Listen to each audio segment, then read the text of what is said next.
خالق کائنات کے حبیب صلی اللہ علیہ وسلم فرماتے ہیں من رآ منکم منکرا فلیغیرہ بیدہ، تم میں سے جب کوئی بری بات یا برا فعل دیکھے تو چاہیے کہ اسے اپنے ہاتھ سے ختم کرے، اپنے ہاتھ سے اس کو روک دے۔ فَإِن لَّمْ يَسْتَطِعْ فَبِلِسَانِهِ، اگر ہاتھ سے روکنے کی طاقت نہیں رکھتا تو پھر اپنی زبان سے ہی اس کو روک دے۔ فَإِن لَّمْ يَسْتَطِعْ، اگر اس کی بھی طاقت نہیں رکھتا فَبِقَلْبِهِ، پھر اپنے دل میں برا جانے۔ وَذَلِكَ أَضْعَفُ الْإِيمَانِ، لیکن یہ ایمان کا کمزور ترین درجہ ہے۔ اب میں اور آپ یہاں بیٹھ کر سویڈن نہیں جا سکتے، جو وہاں مسلمان موجود ہیں وہ ایسے ظالم اور فاجر شخص کو جس نے ہمارا قرآن نظر آتش کیا، وہ اپنے ہاتھ سے انتقام لے سکتا ہے، اور ممکن ہے کہ بہت جلد وہ شخص اپنے انجام کو پہنچے، لیکن پوری امت مسلمہ جو وہاں نہیں جا سکتی اس کے پاس ایک ہتھیار ہے جو استعمال کرنا ہے، وہ زبان ہے، کیونکہ ہم اپنے ہاتھ سے اس کو نہیں روک سکتے،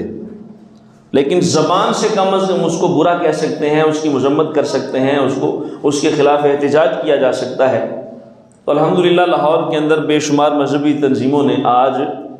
اس احتجاج کی کال بھی دی ہے۔ یہ احتجاج سے مراد اپنے ملک کی توڑ پھوڑ نہیں ہوتی، بلکہ اس احتجاج سے مراد پیغام ریکارڈ اور پیغام دینا ہوتا ہے کہ ہم اپنے قرآن سے تعلق رکھتے ہیں، لہٰذا کوئی بھی شخص کسی بھی مقدس کتاب کو یوں توہین آمیز انداز میں نہ جلائے، نہ اس کو جلائے اور نہ اس کو پھاڑے، کوئی ایسا حرکت نہ کرے۔ ہمارے نزدیک ساری آسمانی کتابیں معتبر ہیں، لہذا امن دنیا میں اگر چاہتے ہیں تو ہر غیر مسلم کو مسلمانوں کی کتابوں اور مسلمانوں کے عقائد کی حفاظت کرنی ضروری ہے۔ تو آج کے زبان سے ہم کم از کم مذمت کر سکتے ہیں، اور مجھے افسوس اس بات کا ہے کہ جس ملک میں میں رہ رہا ہوں، جو صاحب اقتدار ہیں، جنہیں اللہ نے ہاتھ کی طاقت دی ہے، جنہیں خالق کائنات نے اقتدار دیا ہے، کم از کم ان صاحبان اقتدار سے کوئی ایک مذمتی بیان نہیں آیا ہوتا۔ میں اس بات میں تشویش میں مبتلا ہوں اور پریشانی میں مبتلا ہوں کہ اتنے بڑے معاملات ہوئے اور ہر کسی کو اپنی سیاست اور ریاست کے لالے پڑے ہیں، لیکن اتنے بڑے معاملات میں ہمارا ریاستی سطح پہ کوئی ایسا جواب ریکارڈ نہیں ہو سکا۔ تو میں یہ ڈر رہا ہوں کہ کہیں خالق کائنات کی طرف سے پوری ریاست پر پکڑ ہی نہ آ جائے، کوئی ایک مذمتی بیان بھی ہماری اعلیٰ سطح سے جاری نہیں ہوا کہ سویڈن کے اندر قرآن کو آگ لگا کے جلا دیا گیا، بازار میں چوراہے میں وہاں سے اپنا سفیر بلا لیا جائے، ان کے ساتھ بائیکاٹ کر لیا جائے اور انہیں منہ توڑ جواب دیا جائے۔ نہیں ہاتھ سے کر سکتے، کم از کم زبان سے مذمت کی جائے۔ یہ تو کتاب دنیا میں امن پیدا کرنے کے لیے آئی تھی، اور ان ظالموں نے اسی کتاب کو لوگوں کا فساد کا ذریعہ بنا دیا۔ یہ تو وہ کتاب ہے جس کے حرف میں امن کی خوشبو آتی ہے۔ یہ تو لوگوں کے درمیان صلح کروانے اور امن دلوانے آیا ہے۔ تو اگر یہ قومیں ایسا ہی کرتی رہیں اور مسلمان اسی طرح خاموشی سے سوتے رہے تو عنقریب وہ پھر کسی اور معاملے کی طرف بھی بڑھ جائیں گے، پھر ہمارا بیت اللہ بھی محفوظ نہ رہے گا، پھر گنبد خضرا بھی محفوظ نہیں رہے گا۔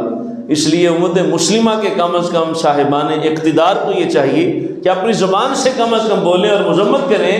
کہ ہم اس قرآن کے اس عمل پر ہم مذمت کرتے ہیں، اور انہیں سرزنش کریں، دھمکائیں، ڈرائیں، یہ تو کر ہی سکتے ہیں نا۔ لیکن افسوس کی بات یہ ہے کہ عالمی سطح پر یہ ایسا نہیں ہوا۔ مختلف اسلامی ممالک نے اپنا ریکارڈ کروایا ہے اس طرح کا مذمتی بیان، اور الحمدللہ